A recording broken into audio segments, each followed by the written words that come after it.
So mga tol, nasa 80% na daw ang kondisyon ng current Unified IBF at WBA Super Bantamweight World Champion Marlon Tapales.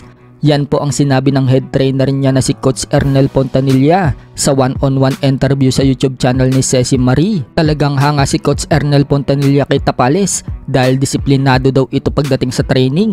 Talagang hindi daw nila sinasayang ang oras at panahon sa pag-iinsayo. Alam daw kasi ni Tapales na magaling ang makakalaban niya na si Monster Unified WBO at WBC Super Bantamweight World Champion na Oya Inoue. Ngayong darating na December 26, ani Coach Pontanilla, nakaka more than 80 rounds na daw si Tapales sa sparring. Mula daw na mag-umpisa sila makipag-sparring sa Amerika at sa Baguio. Napili din daw nila ang Baguio mga tol na mag-training kaysa daw sa lugar ni Tapales para malayo at wala daw istorbo. Alam naman daw kasi natin mga tol, kapag doon ka nag-ensayo sa lugar mo, maraming kakilala o kaibigan. Pagkatapos ng training, hindi maiwasan na makipagsalamuha pa sa iba. Kaya mas pinili nila ang Baguio para makapag-focus sa training. Pagdating naman daw sa sparring partner dito sa Pinas, okay naman daw at magagaling naman daw ang nakuwang sparring partner ni Tapales. Samantala, kung matatandaan mga tol, may nilabas nga po ang kampo ni Tapales na pinatumba nito ang ka-sparring partner niya. Pero hindi nga po pinakita kung anong suntok ang nagpabagsak sa sparring mate ni Tapales. Mukhang hindi nga din po nagpatalo itong sina Oya Inoue mga tol, sapagkat naglabas din po ito mga tol na pinabagsak din niya ang sparring mate niya. Pero mga photos nga lang po ang nilabas.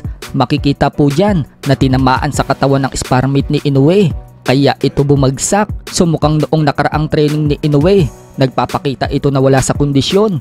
Pero ngayon, pinapakita niya na kung sino siya. So mukhang nilabas din ito ng kampo ni Inoue para takutin si Marlon Tapales dahil nakikita ni Inoue ang mga nilalabas na sparring session ni Tapales na umaatake ito sa kalaban.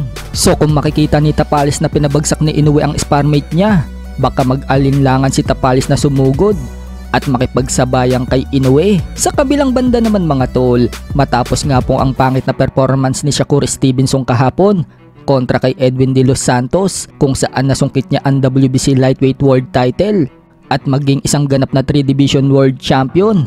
Aminado nga po si Stevenson mga tol na pangit talaga ang pinakita niyang performance. Sinabi kasi ni Stevenson sa isang interview na wag daw siyang i-congrats kahit nanalo daw siya dahil daw sa pangit na performance niya. Humingi din ng paumanhin si Stevenson kay Floyd Mayweather Jr. na nanood sa laban at nag-walkout. Pati na din kay Terence Crawford, humingi din ng paumanhin si Stevenson. Pero anya, kahit na ganun daw ang performance niya, sapat na daw umano yung para manalo kay De Los Santos. Banat naman ni Shakur dahil pangit daw ang pinakita niya sa laban.